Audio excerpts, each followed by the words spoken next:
आज की कविता का शीर्षक है मजबूरन केवल बात ही।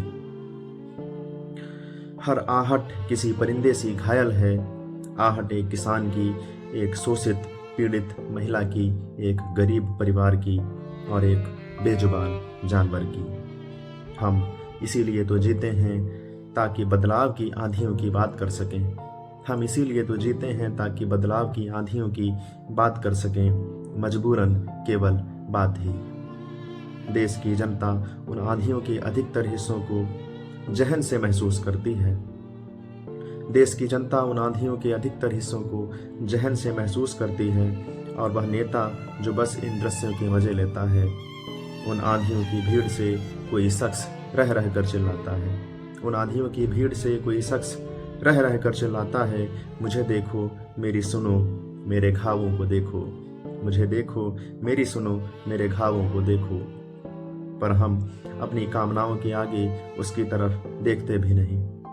वह हिंदुस्तान का एक जख्म था, वह हिंदुस्तान का एक जख्म था जो अभी चिल्ला रहा था और हमारे हुजूर हमारे भले मानस देखकर हंसते हुए अपनी महफिलों की तरफ मुड़ जाते हैं। जहां कुछ सूट बूट वाले साहब दुराचार करने को लालायित हैं उस शख्स का, जहां कुछ सूट बूट वाले साहब दुराचार करने को लालायित हैं उस शख्स का सर्द रात में भटक रहे कुत्ते का रोना कानों को कितना भद्दा लगता है। सर्द रात में भटक रहे कुत्ते का रोना कानों को कितना भद्दा लगता है, क्योंकि वह हमारी नींद में एक खलल की तरह है, क्योंकि वह हमारी नींद में एक खलल की तरह है जो रह रहकर सोने वाले की नींद को कचोटता है।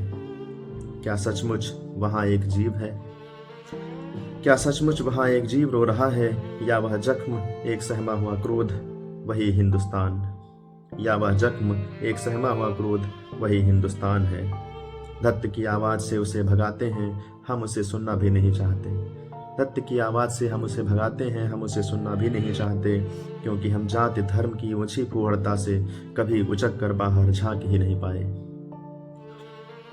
सुबह की चाय में हम फिर से किसी धर्म किसी जाति की खबर ढूंढेंगे जिस पर हम उच्च स्तरीय चर्चा करते हुए पूरा दिन बर्बाद कर देंगे। सुबह की चाय में हम फिर से किसी धर्म किसी जात की खबर ढूंढेंगे जिस पर हम उच्च स्तरीय चर्चा करते हुए पूरा दिन बर्बाद कर देंगे।